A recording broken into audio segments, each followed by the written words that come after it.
We are the Guinea Pig Collective. All will be assimilated. Resistance is futile.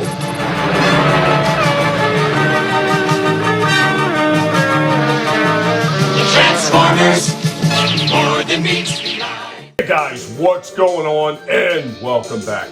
Today we're going to be digging something out. Of course, it's Transformers related and Cliff Jumper. Unfortunately, there is no room for the mighty Cliff Jumper on the table for this one.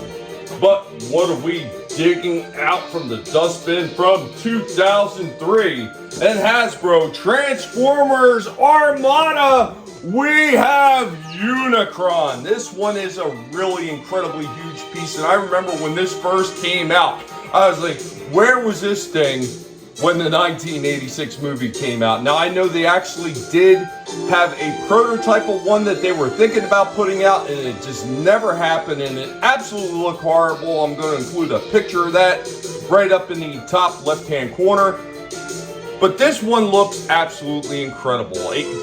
Everything that they could have hit in this early version of Unicron from that movie, I think they nailed it. So let's go ahead. He's already been opened before, but let's get him out of the box and show him off.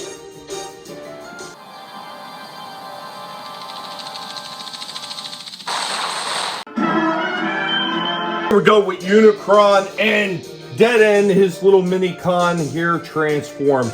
The Unicron figure, while he looks pretty damn cool, one of the things that absolutely sucked about him is that these back wings didn't port in properly the way they were supposed to. So they kind of just hang all out and loosely in the way. That is the one thing that always irritated me about this figure. Other than that, he did have these light up eye feature right there. I think that was pretty cool. He also has a light up hand, so you kind of push on the hand would light up as well. If you had another mini-con, it could sit in the chest and it was able to actually fire out of the chest. That was pretty cool. Now we'll check out some of the articulation on this one.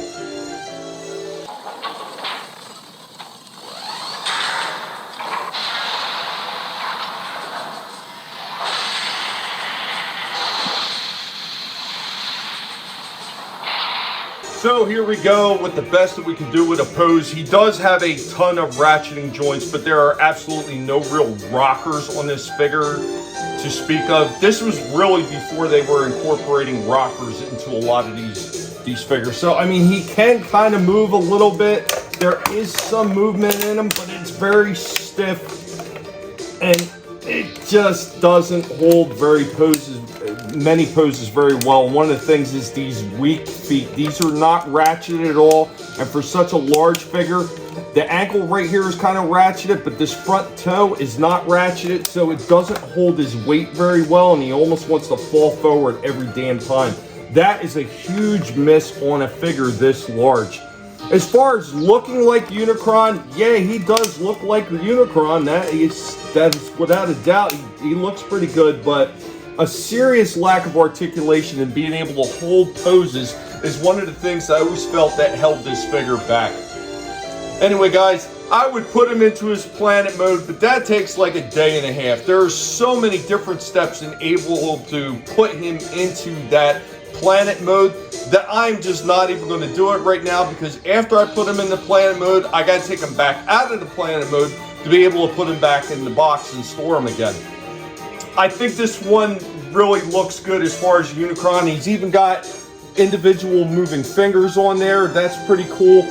But the lack of joint manipulation and being able to hold a pose and being able to port all his things like the wings, not being able to port them in properly, that is a huge miss.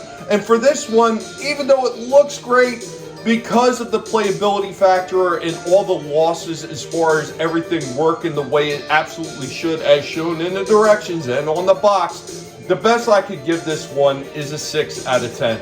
This was one of the major flaws with the Armada line. Everything was cheap, because 90% of this stuff was being exclusively done by Hasbro with no Takara input. You underestimate me, Galvatron. Alright, so I actually forgot one thing. I thought it was a minicon that actually went into his chest. No, there's actually a missile, and you take the little minicon and he ports onto the back, and it's supposed to open up for a chest firing action. See if I can get this thing to work, and his eyes are supposed to light up when it happens. Yeah, there it goes.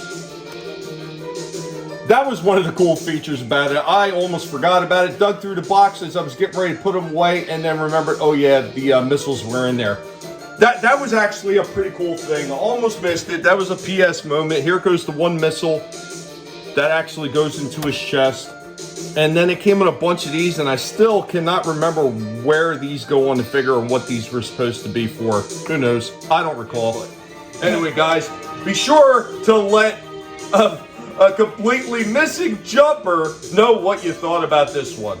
Later, y'all. You cannot destroy my destiny.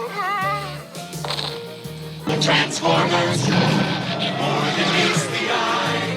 The Transformers.